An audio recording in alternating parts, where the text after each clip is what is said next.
La primera cosa que Sofía Reyes, a quien todo México conocía como la estrella porno Jimena Fuego, hizo después de romper contratos multimillonarios fue robar un balde de agua bendita de mi parroquia. Aún hoy, el solo recuerdo me sacude el alma. No fue un robo cualquiera, fue un ultraje, un asalto a lo sagrado perpetrado por la última persona imaginable. Lo descubrí esa misma tarde, cuando el anciano Jorge, mi sacristán de toda la vida, irrumpió en mi pequeña oficina, sin aliento, con los ojos desorbitados por el pánico. Jorge, un hombre tan predecible como el sol que se eleva cada mañana, tan solemne como el incienso que perfuma el altar, se desmoronaba ante mí, balbuceando palabras incoherentes. El sudor frío perlaba su frente. «Padre Miguel, el agua, la pila bautismal, está seca, seca». La pila bautismal, la fuente de mármol pulido, bendecida para la vida nueva, que había permanecido inmutable,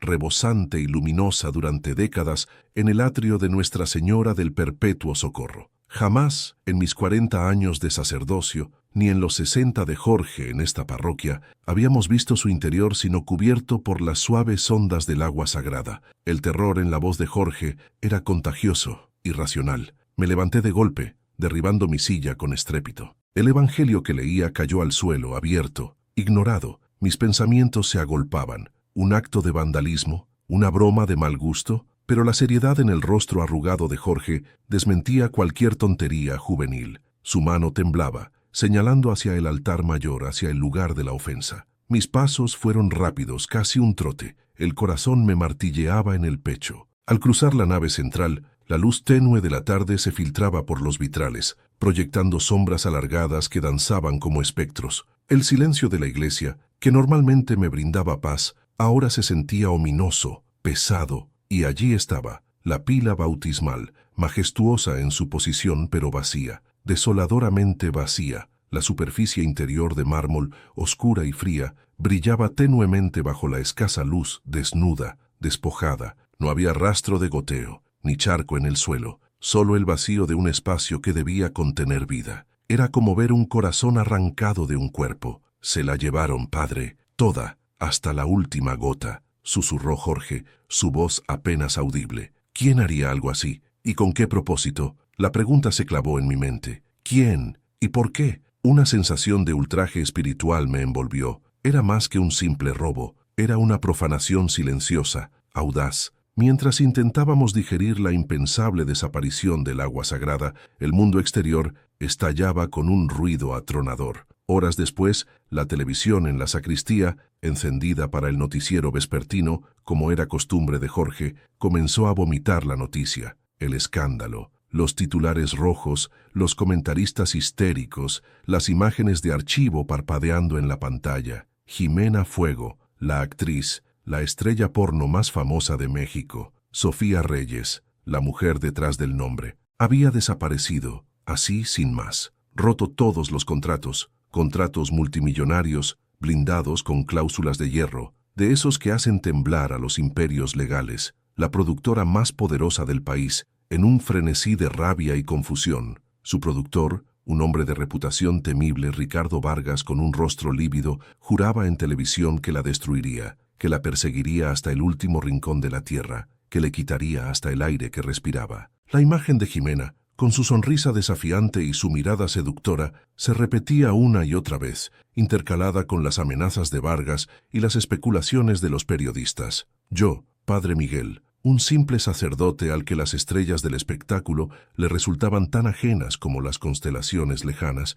me quedé clavado en mi sitio, la vista fija en la pantalla, pero la mente en otro lugar. Un escalofrío me recorrió de pies a cabeza. Mi corazón, que ya latía con fuerza por el misterio del agua bendita, ahora se aceleraba con una nueva e imposible contradicción. La conexión era absurda, impensable, profana. Jimena Fuego, el agua bendita, esta iglesia. El universo se había plegado sobre sí mismo, torciendo la lógica, riéndose de mi tranquila existencia clerical. Los dos eventos, tan dispares, tan inconexos, se unían en mi mente con la fuerza de un rayo. Una estrella porno, símbolo de la carnalidad más cruda, del mundo del placer efímero y los contratos inquebrantables, y mi agua bendita, símbolo de la pureza, del renacimiento espiritual, de la promesa de Dios. El abismo entre ambos era inconmensurable, y, sin embargo, ahora parecían estar irrevocablemente entrelazados. La televisión siguió su monólogo de furia y especulación, pero sus palabras se diluían en el eco de mi propia pregunta interna. Una pregunta que no me ha abandonado desde aquel día. Una pregunta que me persigue incluso ahora, mientras te cuento esto. Me quedé con un nudo en el alma, un interrogante que desafiaba toda razón, toda fe, toda lógica, una certeza helada y a la vez una total perplejidad. ¿Qué diablos, en el nombre de Dios, tenía que ver una estrella del cine para adultos con el agua bendita de mi iglesia? Cualquier sacerdote que haya entregado su vida al servicio de Dios sabe que detrás de cada pecado hay una historia, detrás de cada transgresión, una herida. Pero la verdad, la cruda verdad que a veces nos golpea con la fuerza de un rayo, es que, como hombres falibles, a menudo nos dejamos llevar por las apariencias, por el ruido ensordecedor del mundo. Y yo, el padre Miguel, no era la excepción. Cuando los noticieros estallaron con el nombre de Jimena Fuego, la estrella porno que había desaparecido, dejando tras de sí un rastro de escándalo y contratos rotos, mi reacción inicial fue la que probablemente tuvo cualquier otro en esta ciudad. Una mezcla de asombro, quizás un juicio velado, y una curiosidad que, lo confieso con vergüenza, era más mundana que pastoral. La prensa pintaba un cuadro vívido y sensacionalista, una mujer deslumbrante, audaz, calculadora, que había ascendido a la cima de una industria oscura con una frialdad implacable y que ahora se atrevía a desafiar a los titanes que la habían creado. Hablaban de millones, de lujo desaforado, de caprichos y de una vida tan alejada de la sacristía de mi parroquia como el infierno del cielo. ¿Qué podía tener esa mujer en común con el aroma a incienso, la quietud de los bancos de madera y la promesa de una vida entregada a Dios? Mi pregunta sobre el agua bendita resonaba. Sí, pero la imagen pública de Jimena Fuego era tan abrumadora, tan deslumbrante en su profanidad, que me costaba imaginarla en mi humilde templo por motivos que no fueran una excentricidad más de su vida de excesos. Sin embargo, el Señor, en su infinita sabiduría, tiene formas misteriosas de rasgar el velo que cubre nuestros ojos y exponernos la verdad desnuda del corazón humano. Y así fue como, apenas unas horas después de que los medios la declararan la prófuga más buscada del espectáculo, ella entró en mi iglesia. No la reconocí al instante, no en la penumbra de la tarde y con su rostro desprovisto del maquillaje teatral y la luz artificial de los sets. Era una mujer, sí, de una belleza innegable, pero envuelta en ropas sencillas, una gorra que ocultaba la mitad de su rostro y unos lentes oscuros que disimulaban su mirada. Se sentó en la última banca, encorvada, casi como si quisiera fundirse con la madera envejecida. Estuvo allí por lo que pareció una eternidad, mientras el sol se ponía y los últimos rayos de luz se filtraban por los vitrales, bañando el altar en un halo de colores sagrados. La observé desde mi oficina, a través del cristal. No rezaba, no se arrodillaba, simplemente miraba. Miraba el sagrario, el crucifijo, la imagen de la Virgen de Guadalupe que preside nuestro altar mayor. Había en su quietud una intensidad, una vulnerabilidad, que no coincidía con la figura altiva de los titulares. Finalmente, cuando el crepúsculo llenó la iglesia y las sombras se alargaron, se levantó. Sus pasos eran vacilantes, como los de alguien que camina sobre una superficie desconocida o, peor aún, sobre cristales rotos. Se acercó al confesionario, ese pequeño cubículo de madera donde tantas almas han derramado sus cargas, donde el silencio es un testigo y la voz de Dios se susurra a través de la absolución. Mi corazón dio un vuelco. Entendí entonces que la pregunta que me había atormentado desde la mañana estaba a punto de recibir una respuesta, una que prometía ser mucho más compleja de lo que mis humildes elucubraciones podían concebir. Me senté en mi lado del confesionario. El olor a madera vieja y a cera me envolvió. Escuché el leve crujido de la cortinilla del otro lado, el suave suspiro de alguien que contenía el aliento. Un silencio denso y cargado se instaló entre nosotros, roto solo por el latido de mi propio corazón, y entonces una voz. No era la voz atrevida y desafiante que había escuchado en los fragmentos de entrevistas de televisión. Era una voz pequeña, apenas un hilo de sonido, rasposa por el llanto o por la falta de uso, cargada de una fragilidad que me erizó la piel. «Bendígame, Padre, porque he pecado», musitó. Y luego, antes de que pudiera responder, agregó, mi nombre de verdad es Sofía. Sofía. El contraste entre la dulzura de ese nombre y la furia que rugía fuera en los noticieros, me golpeó con una fuerza casi física. Era como si la luz se hubiera abierto paso en la oscuridad más densa. La persona que se sentó al otro lado de la celosía no era la Jimena Fuego que el mundo conocía, sino un alma desnuda, temblorosa, despojada de su armadura de neón y artificio. Me habló de su infancia,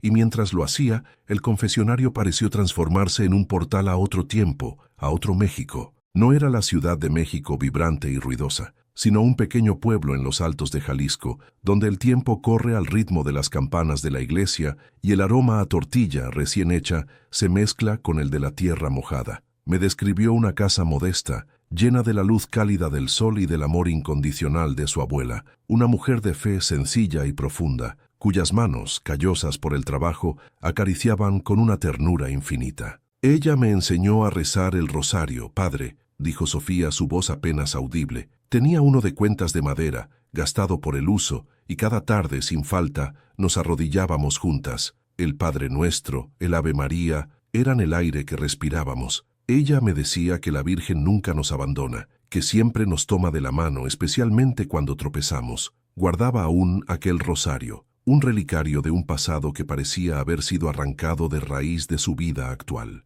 Me habló de la escasez, de la necesidad que se cernía como una sombra sobre su familia, empujándola a buscar una vida mejor. La promesa de la capital, el brillo de las luces de la gran ciudad, que en su imaginación infantil debían ser la puerta a la abundancia y la felicidad. Pero ese sueño, como tantos otros, se convirtió en una trampa de oro. Su belleza, que en Jalisco era motivo de piropos inocentes y orgullo familiar, en la capital se transformó en una mercancía. Una mercancía muy valiosa, pero mercancía al fin y al cabo. Me dijeron que era mi boleto, padre, confesó, una amargura profunda tiñendo sus palabras. Mi cuerpo, mi rostro, eran lo único que tenía para ofrecer, y yo, tan ingenua, tan desesperada, lo creí. Y así, de la mano de la necesidad y la ambición, Sofía Reyes fue devorada por la vorágine para renacer como Jimena Fuego. El nombre era un disfraz, una armadura forjada con fantasías ajenas, un fuego que no era suyo. Me describió cómo cada día era una actuación, no solo frente a las cámaras, sino en cada interacción, en cada sonrisa forzada, en cada negación de la mujer que una vez fue. Los contratos. Ah, los contratos. La palabra se arrastró de sus labios con el peso de grilletes. Me habló de cláusulas leoninas, de documentos impenetrables que la ataban a una productora sin piedad, que la despojaban de toda libertad, de todo derecho sobre sí misma. Eran una jaula de oro, padre, susurró. Todo lo que quería, lo que creí que quería, dinero, lujos, fama, lo tenía, pero no era mío. Yo no era mía. Y detrás de esos contratos estaba Ricardo Vargas. El nombre, incluso en la penumbra del confesionario, parecía resonar con una energía oscura. Vargas no era solo su productor, era su dueño, su titiritero. Sofía me pintó el retrato de un hombre sin escrúpulos, carismático y cruel a partes iguales, cuya mirada penetrante no veía a una persona, sino a una inversión, una propiedad valiosa que debía ser explotada hasta la última gota de su potencial. Me lo dijo una vez, padre, recordó con un escalofrío en la voz. Tú no eres Sofía, eres Jimena Fuego, y Jimena Fuego me pertenece. Sus palabras eran cadenas invisibles que me estrangulaban el alma, pero lo que más me conmovió, lo que realmente desgarró mi corazón sacerdotal, fue el lamento de su soledad. Sofía, la estrella porno, vivía en apartamentos de lujo, rodeada de objetos valiosos, con acceso a todo lo que el dinero podía comprar, pero en esa opulencia la acompañaba una soledad tan abismal que el eco de su propia voz en esos espacios vastos la aterrorizaba. Era como si el silencio me gritara, «Padre», confesó, como si cada noche al apagar las luces mi alma se disolviera en el vacío. No había nadie, nadie que me viera, de verdad, nadie que me amara por lo que era, no por lo que representaba. Esa soledad no era solo la ausencia de compañía, era la ausencia de sí misma, la pérdida de su identidad,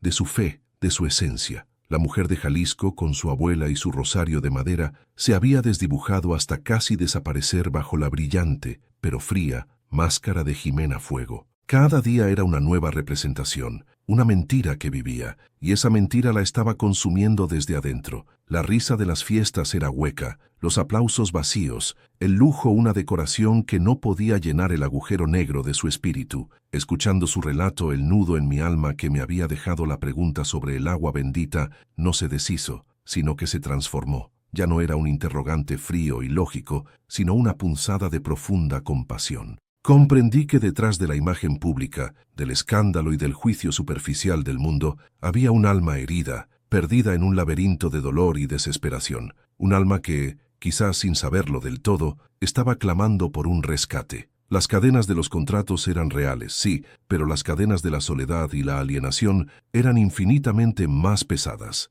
Y ante la magnitud de ese vacío, ante la imposibilidad de romper esas ataduras humanas, se hacía evidente que solo una fuerza mayor, una intervención divina, podría desatar un nudo tan imposible. El mundo creía que Jimena Fuego era invencible. Yo, en el silencio de ese confesionario, estaba descubriendo a Sofía, una mujer rota que anhelaba, con cada fibra de su ser, regresar a casa. El eco de mi propia voz, que había resonado con la absolución en el confesionario, aún vibraba en el aire, pero sentía que mis palabras, mis humildes consuelos sacerdotales, eran apenas un susurro frente a la magnitud de la encrucijada de Sofía. Las cadenas de los contratos eran reales, sí, una maraña de cláusulas legales y amenazas venenosas, pero las cadenas invisibles de la soledad, la vergüenza y la alienación eran infinitamente más pesadas, forjadas en el crisol de una vida que le había arrebatado hasta su propio nombre. Ante la imposibilidad de romper esas ataduras humanas por su propia fuerza, se hacía evidente que solo una intervención divina, una fuerza mayor que la ley de los hombres, podría desatar un nudo tan imposible. El mundo creía que Jimena Fuego era invencible en su decadente esplendor. Yo, en el silencio de ese confesionario, estaba descubriendo a Sofía, una mujer rota que anhelaba, con cada fibra de su ser, regresar a casa. Y el cielo, en su infinita sabiduría, ya había comenzado a tejer el hilo de su regreso, no con el estruendo de un milagro público, sino con la intimidad de un sueño. Aquella noche, la noche antes de que su mundo se fracturara en 1000 pedazos para renacer, Sofía no soñó con la opulencia vacía de sus apartamentos de lujo, ni con los flashes cegadores de las cámaras, ni con los gritos de admiración o escarnio de una audiencia que la idolatraba y la condenaba a partes iguales. Tampoco soñó con la angustia de los contratos que la ataban como una esclava moderna, ni con el rostro amenazante de Ricardo Vargas. No, su sueño fue un bálsamo. Una revelación que brotó de lo más profundo de su alma exhausta, una respuesta a ese anhelo apenas consciente de redención. Ella se encontró, no en el laberinto dorado de su existencia de Jimena Fuego, sino en una habitación sencilla, despojada de todo artificio, de todo lujo superfluo. Era un espacio humilde, sin ventanas que dieran a la algarabía de la ciudad, sin cuadros ostentosos ni objetos de diseño que llenaran el vacío. En cambio, las paredes estaban pintadas de un azul sereno, un tono que no era el vibrante azul eléctrico de la moda, ni el frío azul glacial de la distancia, sino un azul que evocaba la paz profunda del cielo al amanecer, el azul inmaculado del manto de la Virgen que había visto 1000 veces en las viejas estampas de su abuela y en el altar de la iglesia de su pueblo natal en Jalisco. Era un azul que abrazaba, que susurraba consuelo, que envolvía el alma como una promesa silenciosa. La luz en esa habitación no provenía de focos cenitales ni de lámparas de diseño. Era una luz suave, etérea, que parecía emanar de las mismas paredes, de la esencia misma del lugar. No proyectaba sombras duras, sino que difuminaba los contornos, creando una atmósfera de santuario, de un espacio apartado del tiempo y del ruido del mundo. El aire, Sofía recordaría después, era fresco y puro, como la brisa de la mañana en las montañas de su infancia, antes de que el sol quemara la tierra y antes de que las complejidades del mundo la arrastraran lejos de la inocencia. No había música, no había ruidos, solo un silencio que no era ausencia, sino plenitud, un silencio que vibraba con una presencia sobrecogedora. Y allí, de pie frente a ella, no había espejos que reflejaran su imagen distorsionada de Jimena Fuego, ni pantallas que proyectaran la imagen fabricada que el mundo exigía. En su lugar estaba la Santísima Virgen de Guadalupe. No era una imagen estática, ni la figura plana de un cuadro, sino una presencia viva,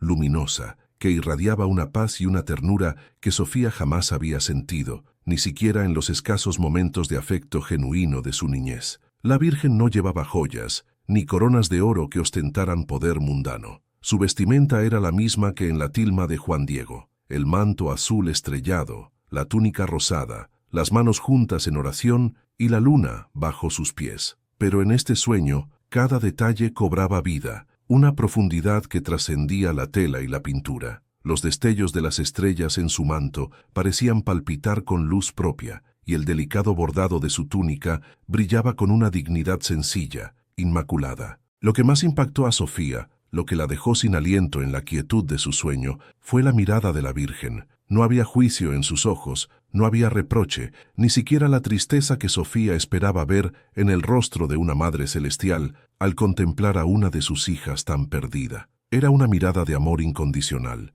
puro y absoluto, un amor que no pedía nada a cambio, que no evaluaba, que simplemente era. Una ternura tan vasta y profunda que la envolvió por completo, derritiendo capas de cinismo, miedo y autodesprecio que se habían acumulado en su corazón durante años. En esa mirada, Sofía no era Jimena Fuego, la actriz porno, la propiedad de un productor, el objeto de deseo y de condena. En esa mirada ella era simplemente Sofía, una hija amada, valiosa y digna, sin necesidad de demostrar nada, sin méritos que ganar. La Virgen no le dio órdenes, no le reveló el futuro con fechas y acontecimientos específicos, no le exigió penitencias ni sacrificios que la asustaran, simplemente la miró, y esa mirada era una caricia para el alma, un bálsamo que comenzaba a curar heridas que Sofía no sabía que podían ser sanadas. Y luego, la voz, no fue un grito, ni un trueno celestial que anunciara un juicio. Fue una voz que era a la vez un susurro y una melodía,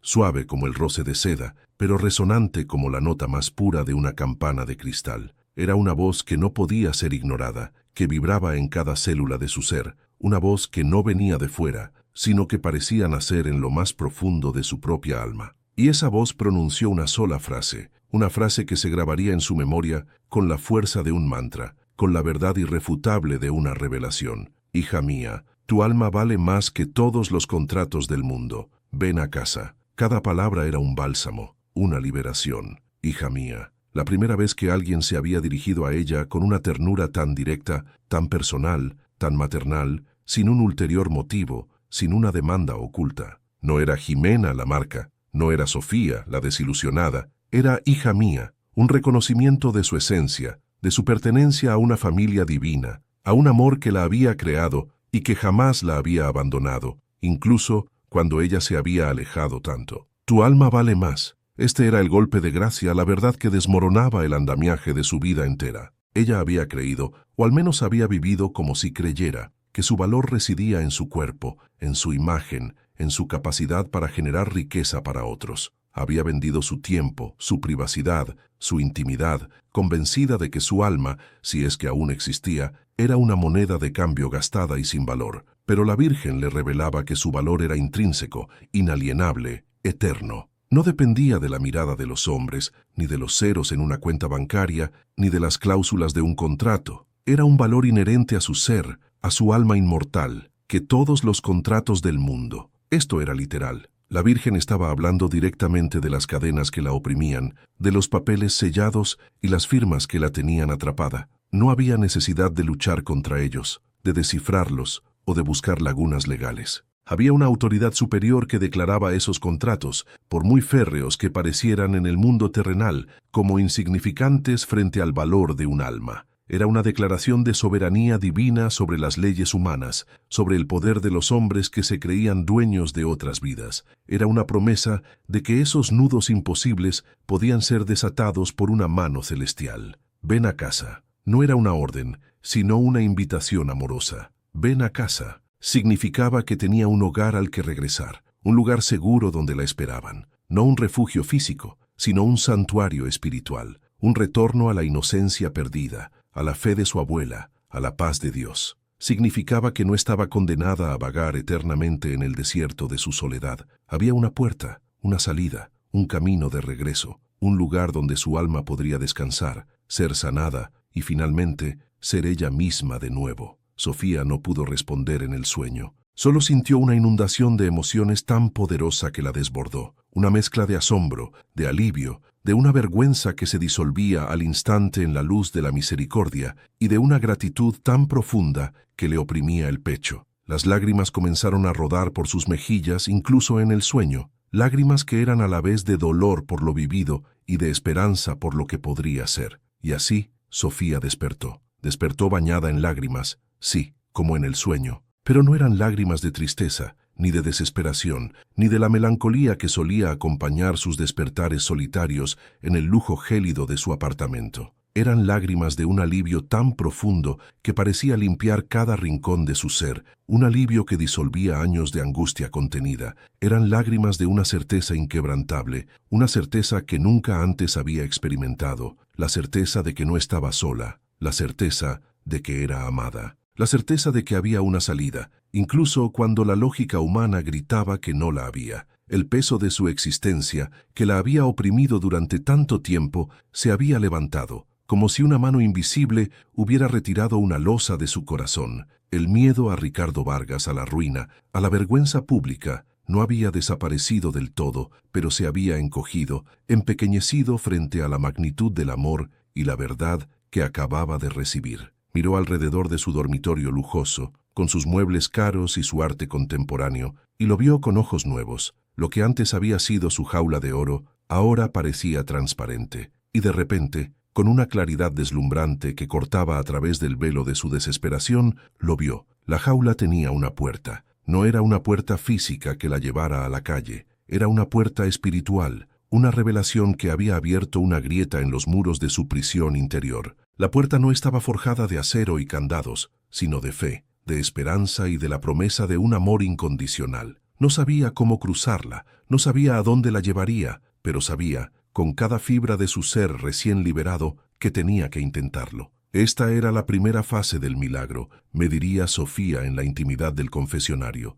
No un rayo que partió un árbol, ni una estatua que lloraba, sino una intervención silenciosa, íntima, en el santuario de un alma herida, una invitación directa del cielo a una hija que se había perdido. Como sacerdote, al escuchar su relato, sentí un escalofrío que no era de frío, sino de asombro reverente. Dios, en su infinita misericordia, se había inclinado hasta el abismo de la desesperación de una mujer a la que el mundo había despojado de todo para recordarle su verdadero valor. La Virgen de Guadalupe, nuestra morenita, la madre que entiende el dolor de su pueblo, había susurrado una verdad eterna en el corazón de Sofía, y en ese susurro, en esa mirada de amor que no juzgaba, se había encendido la chispa de la fe, el primer paso hacia una libertad que los contratos más poderosos del mundo no podrían contener. El nudo imposible que Sofía enfrentaba no sería desatado por abogados ni por negociaciones. Sería desatado por la mano de Dios, comenzando con la simple,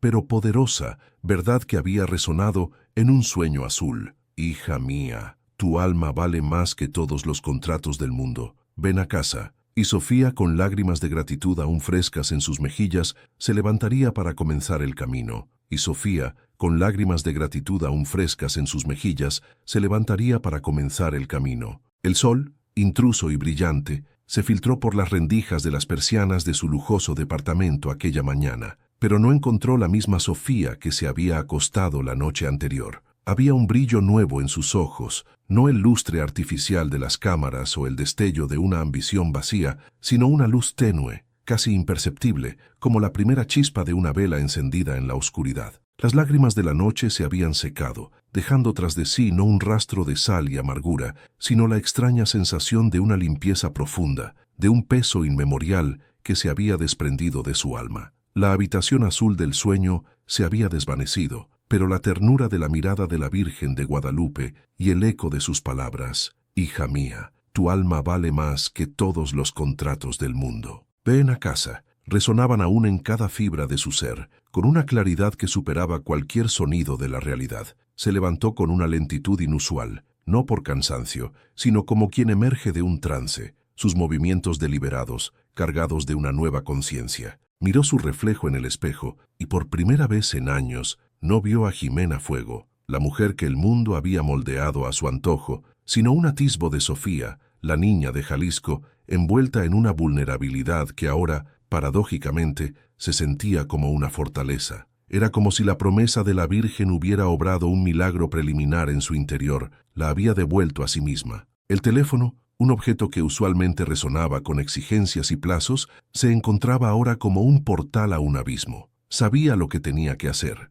lo que el sueño le había susurrado. La fuerza que no comprendía, pero en la que confiaba ciegamente. Era una corriente suave pero implacable que la empujaba, una mano invisible que la guiaba hacia ese abismo que, de alguna manera, intuía que no era de destrucción, sino de redención. Tomó el aparato, sintiendo su peso familiar, y por un instante, un escalofrío helado le recorrió la espalda. Era el miedo atávico al cambio, a lo desconocido, a la ira de quienes la creían su propiedad. Pero la imagen de la Virgen en la habitación azul regresó, un manto de serenidad que cubrió su temor, y Sofía respiró hondo. Su primer llamado fue a su agente, Laura, una mujer pragmática, eficiente, que había sido su confidente y su carcelera dorada durante años. El tono de Laura al principio fue de su acostumbrada prisa y buen humor. «Jimena, mi niña, ¿qué tal? ¿Lista para el viaje a Cancún? Tenemos un proyecto espectacular. La revista Glamour quiere la exclusiva de tus próximas vacaciones con...» Sofía la interrumpió, su voz sorprendiéndola a ella misma por su calma. Una calma que no era indiferencia, sino una paz profunda que habitaba el ojo de su propia tormenta. «Laura, necesito que sepas algo. He tomado una decisión». Hubo un silencio al otro lado de la línea, un silencio que Laura rara vez permitía. «¿Una decisión? ¿De qué hablas, Jimena? ¿Un nuevo contrato? ¿Otra cirugía? Mira, sabes que todo debe pasar por mí. Y Ricardo...» «No, Laura, he decidido renunciar. A todo. A la carrera, a los contratos, a Jimena Fuego». La pausa esta vez fue más larga, más tensa. Sofía casi podía sentir el cerebro de Laura procesando la información, tratando de encajarla en su lógica mundana. «Jimena, no es gracioso. Y si es una broma para pedir más dinero, sabes que no es el momento. Ricardo está de muy mal humor. No es una broma. Hablo en serio. Quiero terminar con todo». Entonces, la incredulidad de Laura se transformó en una risa nerviosa, hueca, teñida de histeria. «Renunciar. Ay, mi Jimena, ¿cómo vas a renunciar? ¿Has olvidado quién eres? Eres Jimena Fuego, la estrella. Los contratos son irrompibles. Ricardo te tiene atada de pies y manos, lo sabes. No puedes simplemente decir renuncio. Esto no es un trabajo de oficina, cariño. Esto es tu vida. Es una cárcel de oro, sí, pero con un candado que solo Ricardo tiene la llave. No importa. Lo haré. Ya no puedo más». Laura se impacientó, su voz elevándose. «Estás hablando locuras, Jimena. Deberías dormir más. ¿Has estado bebiendo? Si Ricardo se entera de esta conversación, va a ser un infierno para ti. ¿Sabes cómo se pone? Que se entere. No me importa». La línea se cortó abruptamente. Laura, incapaz de lidiar con lo que percibía como un brote de locura, había colgado. Sofía dejó el teléfono, un temblor casi imperceptible en sus manos, pero su corazón, extrañamente, seguía anclado en esa paz. La primera batalla estaba librada, aunque solo fuera una escaramuza. El siguiente llamado era el verdadero campo de guerra. Ricardo Vargas, el hombre que la había descubierto, la había creado y la había poseído. Su nombre era sinónimo de poder, de control absoluto. Hablar con él era como enfrentarse a una bestia salvaje. El sudor frío se acumulaba en sus palmas mientras marcaba el número que había marcado millones de veces, siempre con un nudo en el estómago. Ricardo Vargas, con su voz gruesa y autoritaria, respondió. Se podía escuchar el ruido de una oficina bulliciosa al fondo. «Jimena, ¿qué quieres? Espero que sea importante. Tengo una junta en 5 minutos con los del nuevo canal. Ricardo, necesito hablar contigo. Es importante. Dime rápido. He decidido renunciar a mi carrera y a todos los contratos contigo». Hubo un silencio. Esta vez un silencio denso, cargado de una incredulidad tan profunda que rozaba lo insultante. Luego, un estallido de carcajadas. La risa de Ricardo Vargas no era de alegría sino de desprecio, de una superioridad que no admitía cuestionamiento. «Ja, ja, ja. ¿Renunciar? ¿Tú, Jimena Fuego? ¿Y a mis contratos? Mi niña, parece que has estado viendo demasiadas películas de fantasía. Eres mía, Jimena. Legalmente mía. ¿O has olvidado los 10 contratos que firmaste con nosotros? Esas cláusulas de exclusividad, las indemnizaciones por incumplimiento, te dejarían sin un centavo. Vivirías bajo un puente por el resto de tu vida. Y te aseguro que me encargaría de que nadie te diera trabajo, ni siquiera de mesera». La voz de Sofía, aunque temblorosa, se mantuvo firme, impulsada por esa fuerza que ahora era casi tangible. Lo sé, pero no me importa, ya no puedo seguir con esto. La risa de Vargas se desvaneció, reemplazada por un tono glacial, cargado de una ira apenas contenida. Escúchame bien, Jimena, no sé qué demonios te pasa, si es un ataque de histeria o si alguna secta te lavó el cerebro, pero vas a volver a tu estudio, vas a cumplir tus obligaciones y vas a dejar de decir estupideces. ¿Entendido? Los contratos no se renuncian, son documentos blindados, están guardados bajo llave en mi caja fuerte alemana, una biométrica, solo mi huella y mi código. Ni la CIA podría romperlos, no hay escape. Eres Jimena Fuego y lo serás hasta que yo decida lo contrario. No, Ricardo, ya no voy a regresar. El hilo de la paciencia de Ricardo Vargas se rompió. Su voz se convirtió en un rugido, resonando con una violencia que Sofía conocía bien. Estúpida, ingrata, ¿sabes lo que te voy a hacer? Te voy a demandar hasta dejarte en la calle. Haré que tu nombre sea sinónimo de traición, de fracaso. Me aseguraré de que tu vida sea un infierno público. Vas a desear no haber nacido. Te voy a destruir, Jimena. Te juro por lo más sagrado que te voy a destruir. El veneno en sus palabras era espeso, palpable, destinado a paralizarla de miedo. Cualquier otra vez habría funcionado. Se habría encogido, habría implorado perdón, habría regresado a la jaula. Pero algo había cambiado. Algo en ella era diferente. La furia de Vargas, aunque aterradora, rebotaba contra una coraza interior de una paz que no era de este mundo. Era una paz inquebrantable, como si las amenazas fueran un mero eco lejano, incapaces de tocar la esencia de su ser. Haz lo que tengas que hacer, Ricardo. Yo ya tomé mi decisión. Y con eso, con una audacia que la asombró a ella misma, Sofía colgó el teléfono. El silencio que siguió fue atronador, más poderoso que el estallido de ira de Vargas. Estaba temblando, sí, sus rodillas apenas la sostenían, y un sudor frío le cubría la frente. El mundo exterior se había vuelto una vorágine de amenazas y caos, pero en su interior un silencio profundo y una calma sobrenatural se habían asentado. Era la paz que sobrepasa todo entendimiento, una paz que no tenía sentido en medio de la inminente tormenta legal y personal. La voz de la Virgen resonaba. Tu alma vale más que todos los contratos del mundo. Y ella lo había creído, lo había abrazado. Se sentó en el borde de su cama,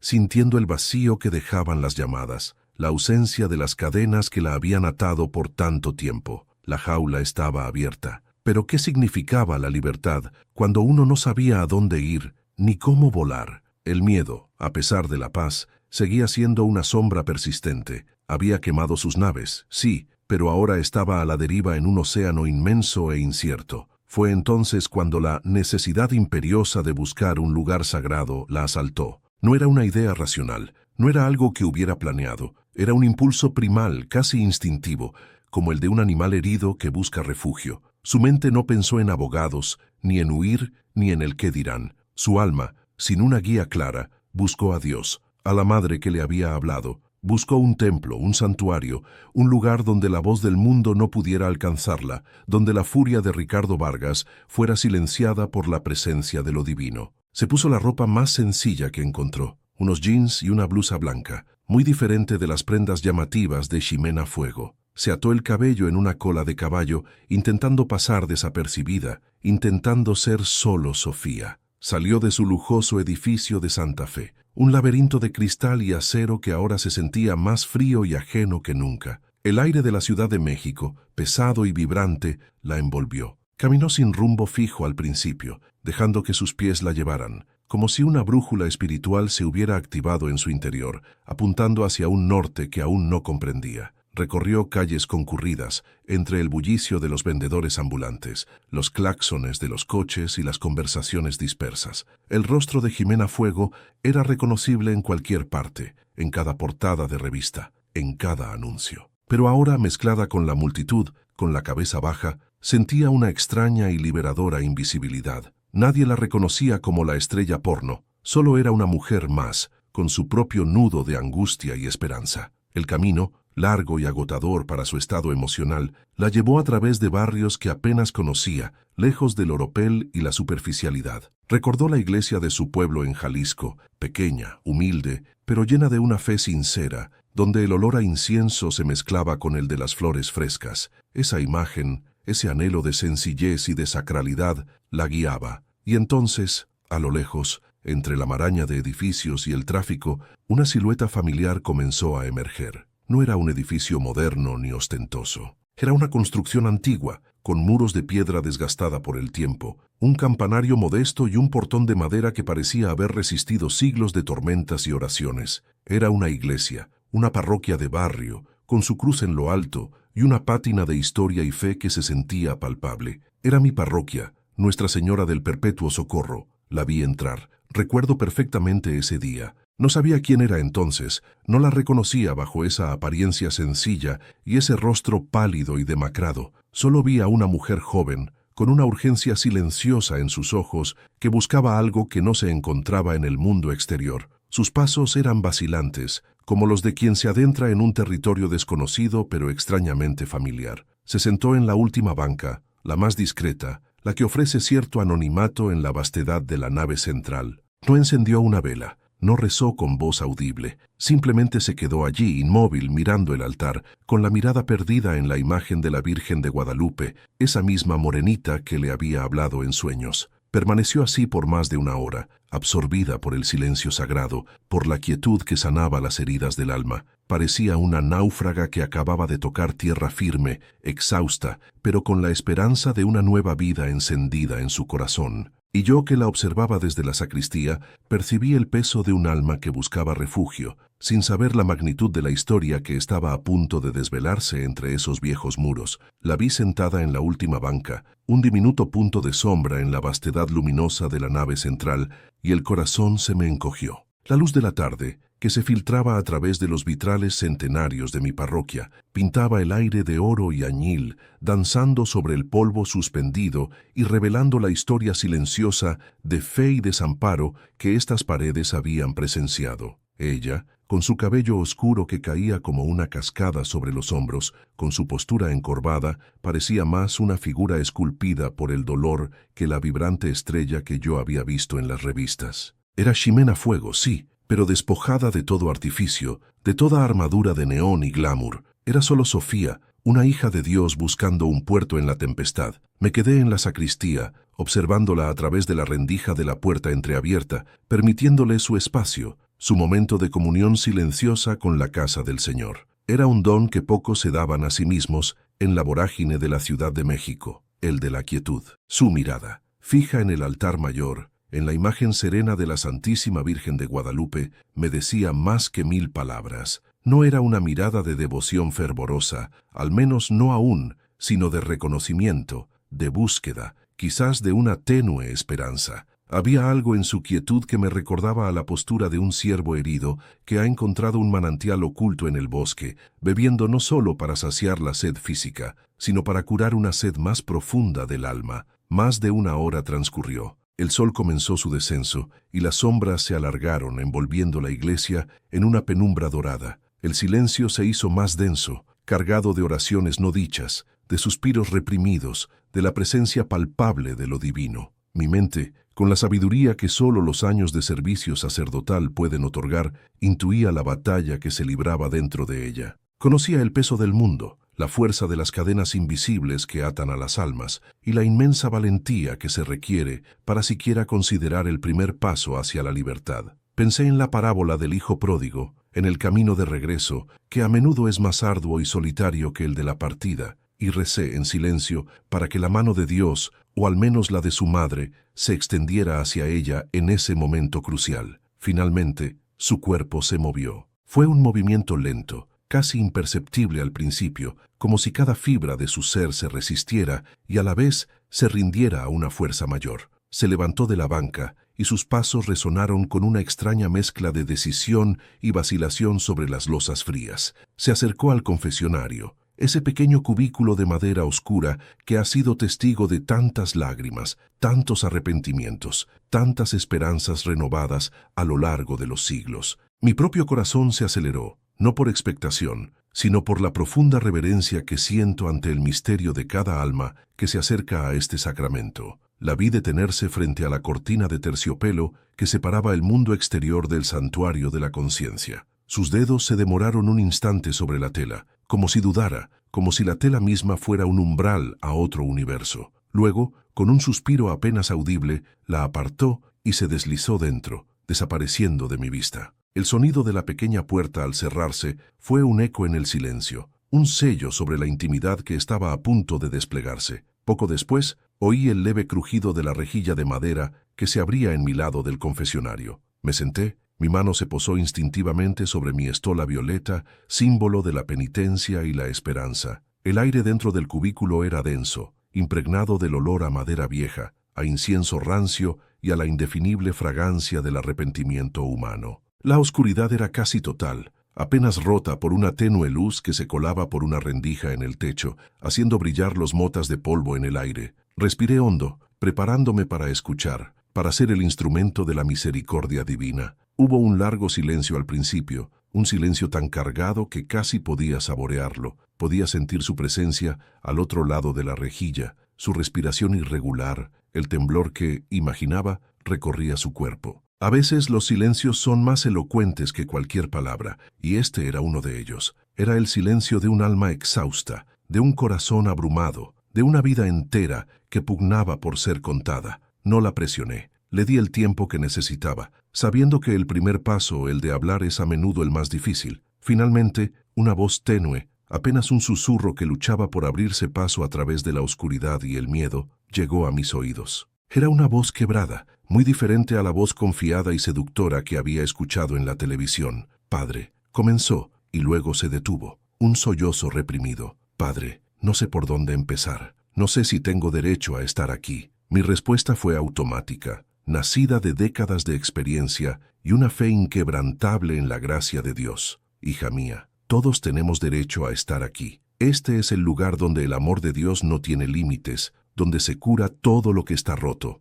Empieza donde tu corazón te guíe». Y entonces las compuertas se abrieron. La confesión que escuché ese día, esa tarde, sacudió los cimientos de mis más de 40 años de sacerdocio. No fue una lista de pecados en el sentido habitual, no fue la enumeración fría de transgresiones individuales, sino el lamento desgarrador de un alma perdida que anhelaba, con cada fibra de su ser, regresar a Dios. Era el grito de una mujer que había vivido en un desierto espiritual, rodeada de espejismos de lujo y aplausos vacíos, y que ahora, por primera vez, veía un oasis. Me habló de su infancia en Jalisco, de la fe sencilla de su abuela, de un rosario de madera de olivo que aún guardaba en un cajón olvidado en su lujoso apartamento. Las palabras eran pequeñas pinceladas, retazos de un pasado que contrastaba dolorosamente con el presente. Me describió cómo la necesidad, la ingenuidad y una ambición equivocada la habían llevado a la capital, donde su belleza, que debió ser un don, se convirtió en una jaula de oro. Escuché cómo el nombre de Jimena Fuego había consumido a Sofía Reyes, cómo la había despojado de su identidad, de su dignidad, de su propia esencia. Habló del lujo que no llenaba, de las risas que sonaban huecas, de la compañía constante que no mitigaba la soledad más profunda, esa que se siente en el alma. «Que era como vivir en un sueño dorado, padre», dijo con la voz ahogada. «Pero era un sueño vacío, un sueño del que no podía despertar. Cada día era una actuación, y la persona que se miraba al espejo cada mañana era una extraña. ¿Dónde estaba Sofía? ¿A dónde se había ido la niña que rezaba con su abuela? Sentí la punzada de su dolor, el eco de su desesperación. Comprendí que su vida de pecados no había sido tanto una elección consciente de la maldad, sino una lenta y corrosiva erosión del alma, un cautiverio forzado por las circunstancias y por la explotación de otros. Ricardo Vargas, ese nombre que ya me era tristemente familiar por los noticieros, se cernía sobre su relato como una sombra amenazante, un carcelero que la veía no como una persona, sino como una posesión invaluable. Luego, con una voz que adquirió un tono de asombro y reverencia, me relató el sueño, ese sueño en la habitación azul, tan vívido y real, que aún sentía el consuelo de la presencia de la Santísima Virgen de Guadalupe. Describió el manto azul sereno, la mirada de una ternura que jamás había sentido, un amor incondicional que no pedía nada a cambio, solo le ofrecía paz. Y esa frase, padre, esa única frase que había resonado en su ser como una campana en el amanecer: «Hija mía, tu alma vale más que todos los contratos del mundo. Ven a casa». Mientras hablaba del sueño, su voz se transformaba, se volvía más fuerte, más llena de una certeza que antes le había faltado. Era evidente que ese encuentro sobrenatural había sido el punto de inflexión, el ancla a la que se había aferrado en la deriva de su vida. Pero la narración no se detuvo ahí. Con el mismo asombro, y con una buena dosis de terror aún palpable, me contó su terrorífico acto de fe. La mañana siguiente al sueño, la llamada a su agente, a Ricardo Vargas, las risas iniciales, las amenazas venenosas, la advertencia de que los contratos eran impenetrables, custodiados en una caja fuerte biométrica, que la dejarían en la calle, que su vida se convertiría en un infierno. Fue como saltar al vacío, padre, confesó, un escalofrío en su voz. En un momento tuve miedo, un miedo paralizante, pero en el siguiente sentí una paz, una certeza que no venía de mí. Era como si la voz de la Virgen, esa melodía, me sostuviera en el aire. Colgué el teléfono y me sentí ligera, pero al mismo tiempo tan perdida. Sabía que había hecho lo correcto, pero no sabía qué venía después. Solo sentí la necesidad imperiosa de buscar un lugar sagrado, de buscar a la Virgen. Y mis pasos, sin saber cómo, me trajeron aquí, a su iglesia. La historia de su vida, su sueño y su acto de fe se desplegaban ante mí, no como un mero relato de hechos, sino como la manifestación de una gracia operando en un alma herida. Era una historia de redención en ciernes, un testimonio de cómo Dios puede irrumpir en las vidas más alejadas, en los rincones más oscuros, para reclamar lo que es suyo. Entonces, el llanto la desbordó por completo. No eran sollozos silenciosos, sino un gemido profundo y liberador que venía de lo más hondo de su ser. «Lloro por la mujer que he sido, padre», dijo entrecortadamente, las palabras ahogadas por las lágrimas. «Lloro por Sofía, que se perdió en Jimena, y lloro por la mujer que no sé cómo llegar a ser.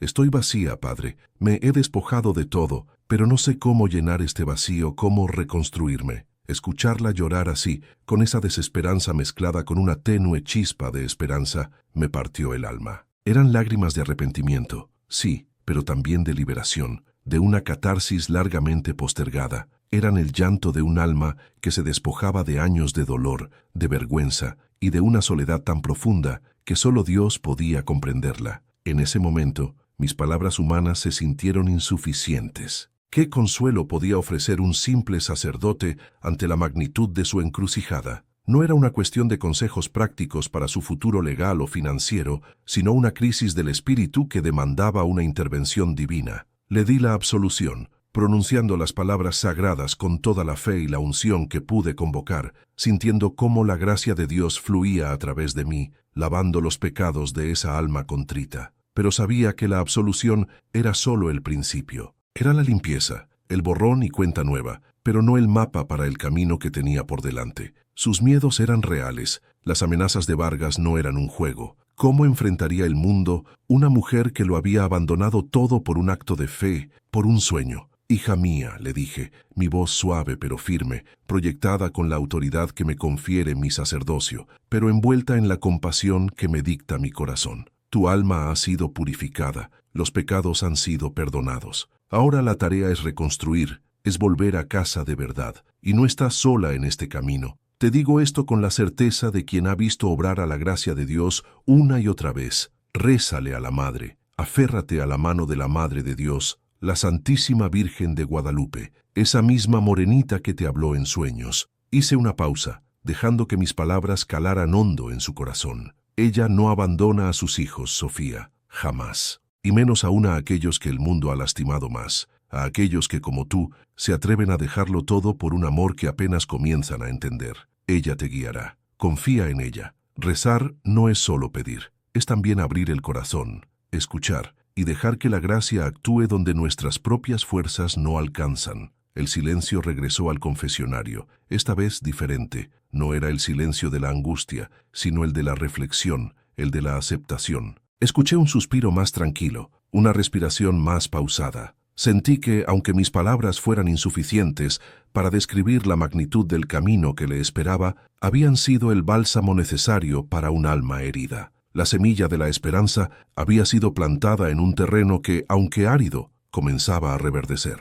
Sabía que la encrucijada de Sofía era inmensa y que la fe que había mostrado era solo el primer paso en un viaje que requeriría una fuerza sobrenatural para ser completado. Y yo, Padre Miguel, me quedé allí, en la penumbra del confesionario, con una oración silenciosa en los labios. Señor, haz tu milagro, porque esta hija tuya lo necesita más que nadie. Mi oración subió, silenciosa, en la quietud del confesionario, una súplica que apenas se atrevió a cruzar mis labios. Señor, haz tu milagro, porque esta hija tuya lo necesita más que nadie. El eco de la fe de Sofía aún resonaba en mi corazón, una fe nacida del más puro desamparo, y sentía la urgencia de que esa semilla tan frágil encontrara tierra fértil donde brotar. Me quedé allí un momento más, en la penumbra que se había vuelto un santuario, sabiendo que mi papel era el de un humilde canal, y que el resto, el verdadero desafío, le correspondía a aquel que mueve montañas. Mientras yo permanecía en mi meditación,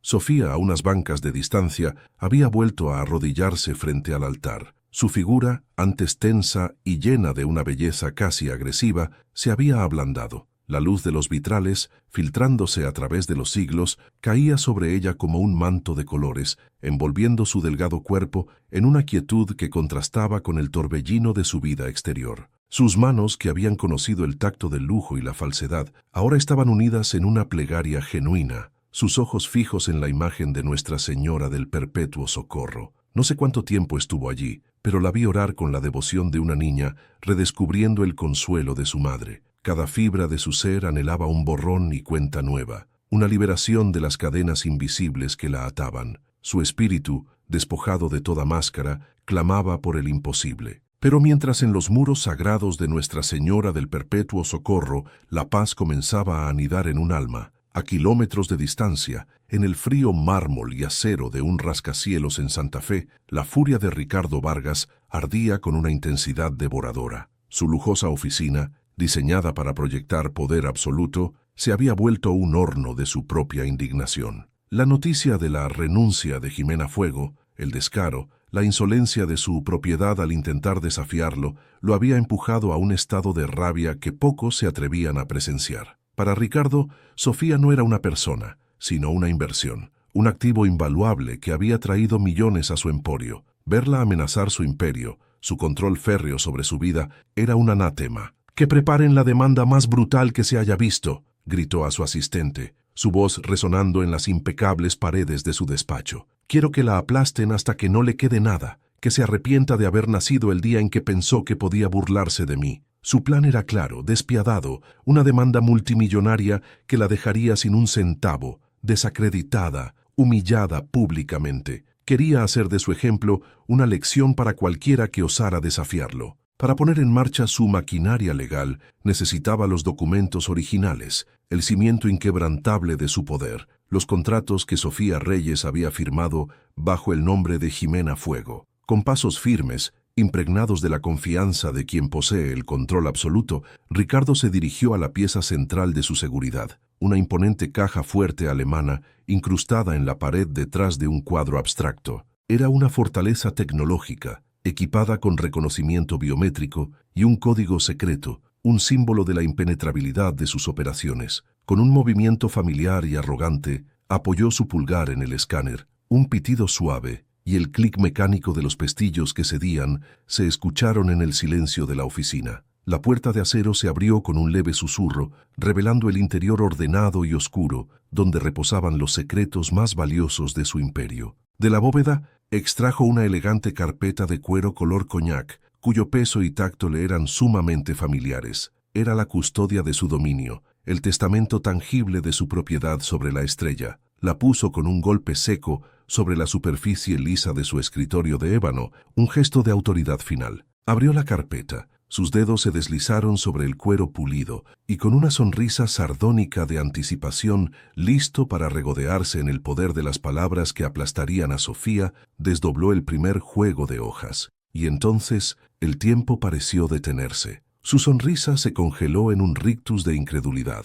Sus ojos se abrieron desmesuradamente. La sala entera, con sus vistas panorámicas de la Ciudad de México, pareció inclinarse. Ricardo Vargas se quedó, literal y completamente paralizado. Sus dedos, que momentos antes habían sostenido la carpeta con firmeza, ahora temblaban incontrolablemente. La respiración se le atoró en la garganta. Frente a él, sobre el pulido ébano del escritorio, yacían los documentos que debían ser la prueba irrefutable de su dominio. Allí estaban, sí, las hojas de papel bond, el membrete de su empresa impreso en la parte superior. Impecable. La paginación, los sellos de notario, incluso los intrincados diseños de seguridad en los bordes, todo estaba en su lugar, pero algo era fundamentalmente, horriblemente, imposiblemente distinto. Cada página estaba perfectamente en blanco, no había manchas de tinta corrida, ni borrones que indicaran una manipulación burda, no había signos de haber sido raspadas o blanqueadas. Simplemente, el vasto y complejo texto legal, las cláusulas draconianas que ataban a Sofía,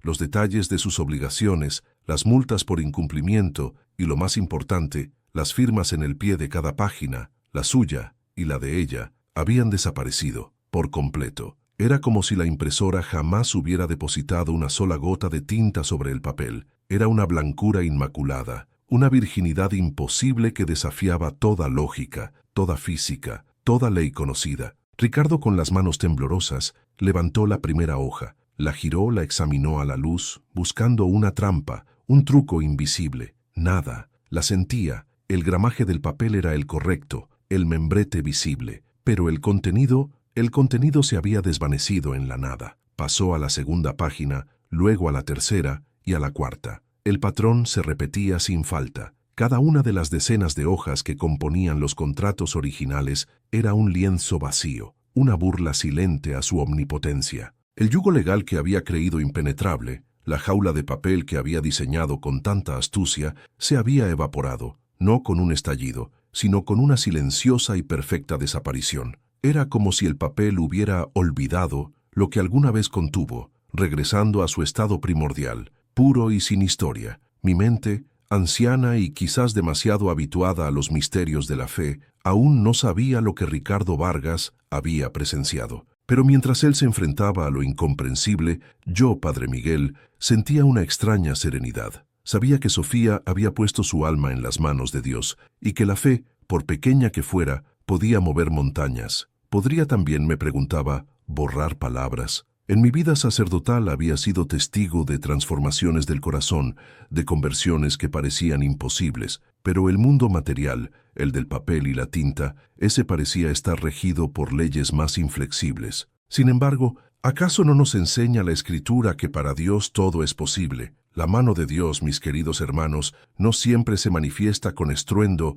ni con una luz cegadora que parte los cielos. A veces opera en el silencio más profundo, en la quietud de un corazón que reza y en la inexplicable alteración de lo mundano. El milagro no necesita espectadores para ser real, solo necesita un alma que crea y una voluntad divina que actúe. Lo que Ricardo Vargas acababa de presenciar no era la mano del hombre, ni una falla técnica, sino la respuesta a una oración desesperada, tejida en el manto invisible de la gracia. La página en blanco que tenía ante sí era el más elocuente testimonio de que, cuando Dios interviene, no hay contrato, por leonino que sea, que pueda resistir su poder. El nudo imposible había sido desatado, no por la fuerza, sino por la perfecta delicadeza de lo divino. Un día después de que Ricardo Vargas descubriera aquel impensable lienzo en blanco, donde antes bullían cláusulas y amenazas, Sofía me buscó. Fue justo al finalizar la misa matutina, cuando las últimas notas del órgano se disolvían en el incienso aún suspendido en el aire de la nave.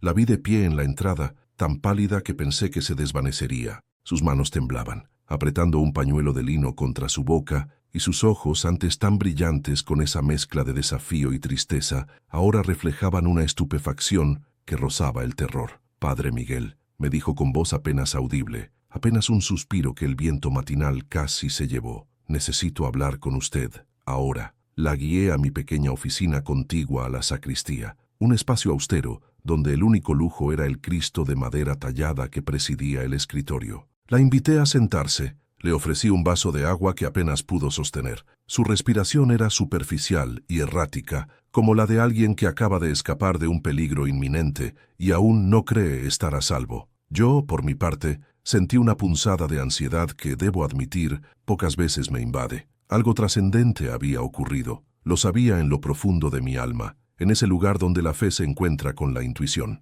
«¿Qué sucede, hija mía?», le pregunté con la voz más calmada que pude reunir. «Respira hondo. estás a salvo aquí. Ella tomó un sorbo del agua, sus ojos fijos en el crucifijo.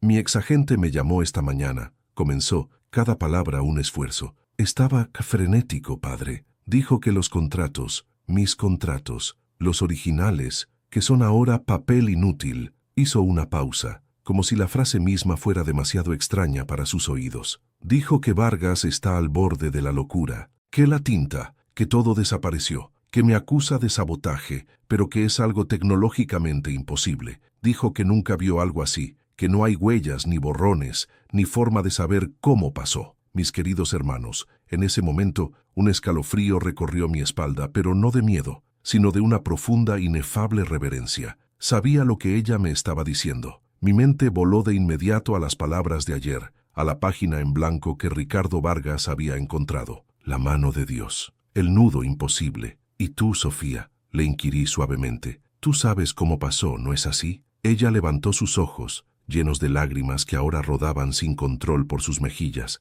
Eran lágrimas de asombro puro, de una incredulidad bendita ante lo que el cielo había obrado. Fue entonces, con la voz quebrada por la emoción y el peso de lo inexplicable, que me confesó la verdad que guardaba, la verdad sobre el agua bendita que había desaparecido de mi parroquia. Padre, dijo entre sollozos, después de mi confesión, la última vez, sentí un impulso, un deseo tan fuerte, tan infantil y desesperado, de limpiar mi vida, de borrar todo lo malo, de lavar esas palabras que me ataban y que sentía sucias, pecaminosas. Se detuvo para tomar aliento, secándose las lágrimas con el dorso de la mano. Fui a la pila bautismal. Estaba vacía, lo sé, pero al lado. Con el permiso de Dios, Padre, llené un pequeño frasco. Mi corazón me lo pedía a gritos. No sabía por qué, no pensaba con claridad, solo sentía una urgencia. Mis ojos se posaron en la pila bautismal que desde mi ventana podía vislumbrar. La pila de mármol, ahora nuevamente llena, guardaba en su silencio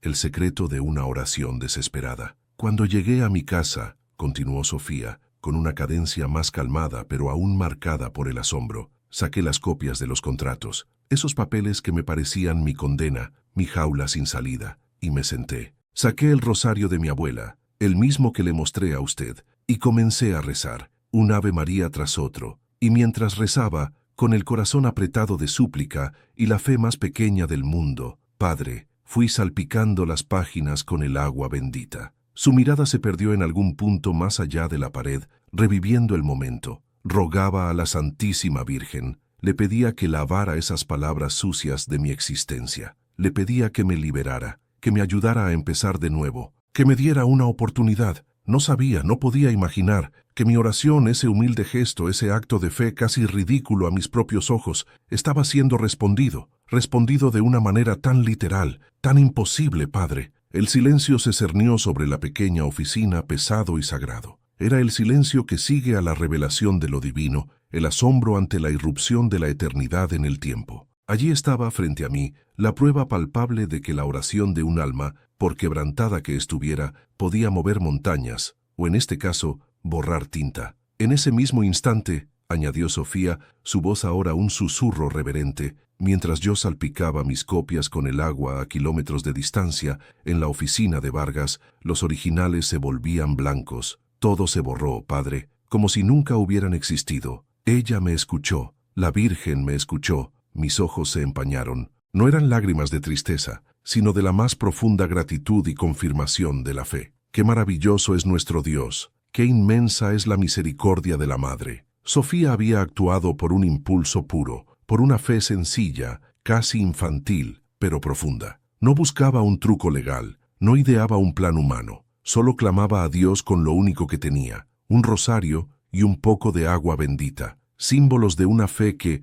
aunque pequeña, era genuina. Allí estaba la respuesta, mis queridos hermanos. El nudo imposible, aquel que ni la ley, ni el dinero, ni el poder humano podían desatar, había sido disuelto. Disuelto, no por la fuerza, sino por la delicadeza incomprensible de lo divino, por el poder de la oración unida a un gesto de fe y por la intercesión amorosa de la Santísima Virgen. Las cadenas de tinta que el mundo había forjado para aprisionarla se habían desvanecido como la niebla al sol, lavadas por la mano de Dios. Este no era un acto de magia, sino un milagro, un recordatorio vívido de que para Dios verdaderamente todo es posible y que Él escucha el clamor de sus hijos, incluso cuando el mundo los ha olvidado o condenado. Han transcurrido ya 5 años desde aquellos días de asombro y de fe inquebrantable, 5 años que se han deslizado con la suave inevitabilidad del tiempo, pero cuyo eco de lo milagroso resuena aún en los rincones más profundos de mi parroquia. El escándalo de Jimena Fuego, la estrella que desapareció de la faz del entretenimiento de la noche a la mañana, se transformó rápidamente en una de esas leyendas urbanas que alimentan los pasillos de Televisa y los foros de chismes, un misterio jugoso e irresoluble para el mundo. Nadie supo explicar cómo contratos multimillonarios pudieron simplemente desvanecerse en el aire. Y Ricardo Vargas, aquel hombre de poder y de furia, ¿qué fue de él? Los rumores decían que, carcomido por una paranoia incesante, acusando a todos de conspiración y sabotaje, su imperio comenzó a desmoronarse. Las pérdidas se acumularon, su influencia se desvaneció, y en menos de 2 años, su nombre era apenas un eco en el mundillo que un día dominó. La justicia humana es lenta, mis queridos hijos, y a veces pareciera fallar. Pero la divina tiene sus propios tiempos y sus propias formas, a menudo tan sutiles como demoledoras. Pero la verdadera historia, la que realmente importa, es la de Sofía. Hoy ya no hay vestigio de la Jimena Fuego en ella. Utiliza su nombre de bautismo con una dignidad y una serenidad que irradian desde su alma. Se ha convertido en el corazón y el alma de una fundación aquí en la Ciudad de México, dedicada a rescatar y rehabilitar a mujeres atrapadas en situaciones de explotación, ofreciéndoles no solo un techo y alimento, sino también la esperanza y las herramientas para reconstruir sus vidas. Es una mujer cuyo rostro ha encontrado una paz que el lujo y la fama nunca pudieron ofrecerle. Su fe es tan sólida como la piedra de esta iglesia, cimentada no en dogmas aprendidos de memoria, sino en la experiencia viva de un Dios que escuchó su clamor. A veces la veo. Llega en las mañanas, después de la misa, o en las tardes tranquilas, cuando el sol se cuela por los vitrales. Se sienta en la misma banca donde se sentó aquel primer día, pequeña y casi invisible, antes de acercarse al confesionario. Su mirada se posa en el altar, en el sagrario, y una luz de gratitud inmensa ilumina sus ojos, y mi corazón, mis queridos hermanos, se desborda de una gratitud similar. El mundo, con su prisa y su superficialidad, busca milagros espectaculares. Cielos que se abren, estatuas que lloran lágrimas de sangre, apariciones estruendosas. Pero yo fui testigo de uno más íntimo, más profundo, y a mi entender, no menos glorioso. Fui testigo del milagro de unas cadenas de tinta que se desvanecieron sin dejar rastro, un yugo legal que la ambición humana creyó impenetrable. Pero más allá de eso, fui testigo del milagro de un alma rescatada, de una vida reescrita por la mano amorosa de Dios y la intercesión de la Santísima Virgen. Sofía es un recordatorio vivo, constante, de que la misericordia de nuestro Padre es tan vasta que puede alcanzar cualquier abismo de desesperación, cualquier página que el mundo haya creído manchada para siempre, y con su gracia infinita, escribir una nueva historia de redención, amor y esperanza. Amén.